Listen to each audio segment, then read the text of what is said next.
వికారాబాద్ జిల్లా కొడంగల్ నియోజకవర్గంలో బీఆర్ఎస్ తిరుగులేని రాజకీయ శక్తిగా దూసుకుపోతోంది. మాజీ ఎమ్మెల్యే పట్నం నరేందర్ రెడ్డి నాయకత్వానికి జై కొడుతూ ఇతర పార్టీల నాయకులు పెద్ద ఎత్తున గులాబీ బాట పడుతున్నారు.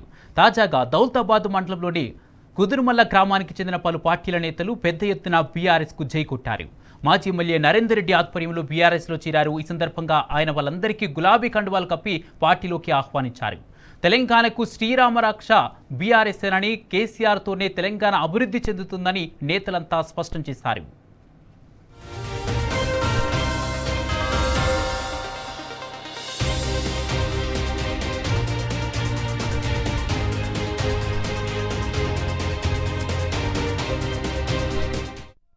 వికారాబాద్ జిల్లా కొడంగల్ నియోజకవర్గంలో బీఆర్ఎస్ తిరుగులేని రాజకీయ శక్తిగా దూసుకుపోతుంది. మాజీ ఎమ్మెల్యే పట్నం నరేందర్ రెడ్డి నాయకత్వానికి చేకొడుతూ ఇతర పార్టీల నాయకులు పెద్ద ఎత్తున గులాబీ బాట పడుతున్నారు. ఈ అంశానికి సంబంధించి పూర్తి అప్డేట్స్ మా ప్రతినిధి నరేష్ అందిస్తారు. నరేష్ కుమార్, కొడంగల్ నియోజకవర్గంలో బీఆర్ఎస్ పార్టీలో చేరికలు జరిగాయి.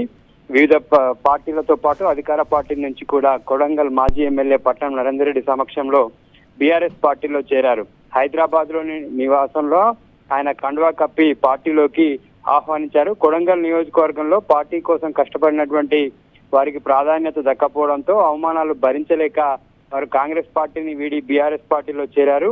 ముఖ్యమంత్రి సొంత నియోజకవర్గంలో కొత్త పాత నాయకుల మధ్య సయోధ్య కుదరడం లేదు. గ్రామాల్లో కొత్తగా చేరిన వారికే ప్రాధాన్యత ఇస్తుండడంతో ఎన్నికల్లో కష్టపడినటువంటి వారికి అవమానపడుతూ వస్తున్నారు.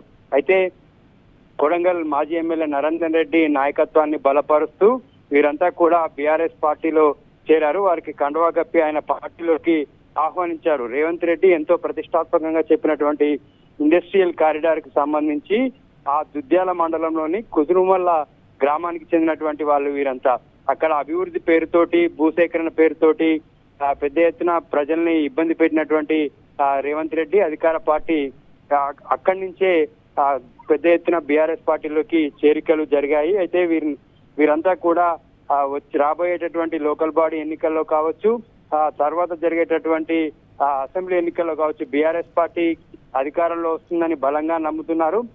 రాబోయేటటువంటి స్థానిక ఎన్నికల్లో కూడా బీఆర్ఎస్ పార్టీ తరఫున పోటీ చేసి గెలుస్తామనేటటువంటి నమ్మకాన్ని వాళ్ళు తెలిపారు.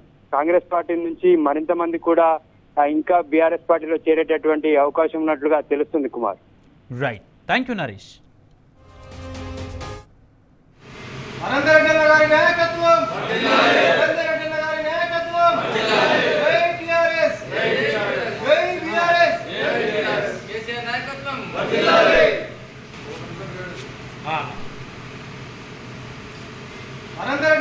నాయకత్వం